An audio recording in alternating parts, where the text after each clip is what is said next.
Hey everyone, it's Ivan, keepbadger.com, here to bring you a little hack on how to revitalize your Aeropress coffee maker.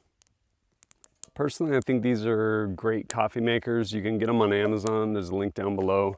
But while I've used this one a ton, eventually it kind of wore out for me. I revitalized it, used it some more. I've been using this probably outside of traveling where I don't actually bring it with me for whatever reason. Been using it daily for, I don't know, probably since mid 2015, it being, I don't know, mid 2019. So a lot of years nonstop use.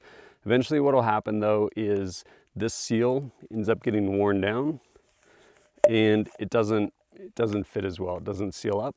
So what'll happen is when you're making your coffee, you'll set this in here and it'll let air by, it'll go like this.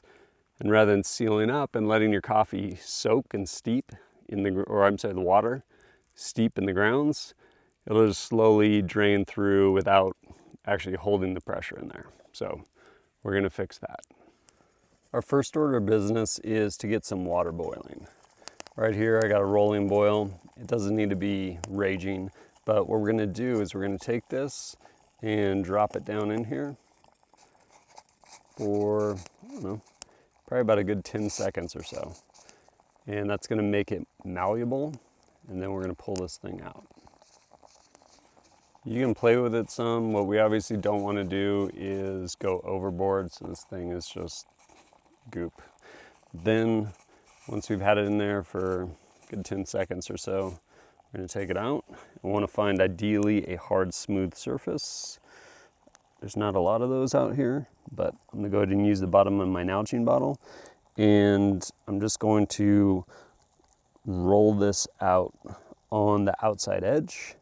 And what it's gonna do as it cools, it's going to kind of shape it some. And so we're gonna end up with, hopefully, creating a really good seal. So we're gonna do that for, I don't know, not terribly long. Doesn't take a long time for this stuff to cool down. And then of course we can check it. And it is actually significantly better than it was. Still, if it moves side to side, it's a little looser than I like. So again, you don't want to go big right away, but can repeat the process.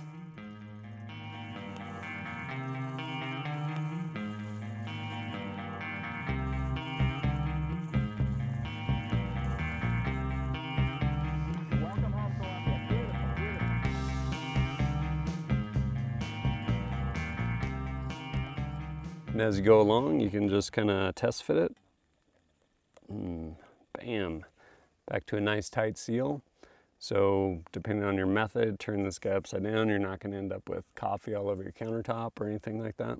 And yeah, pretty easy way to just kind of revitalize these Aeropress coffee makers. Or if you're lazy, you can just buy a new one. Not terribly expensive. But I've been using this, as I mentioned, for like 4 years or whatever it is, and probably get another couple years out of it. So I just need to make some coffee this morning. But as always, thanks for joining us at keepbadger.com. Look forward to seeing you next time. Well, you got it so good, you live for the action. Used to be a husband, now you got yourself some size.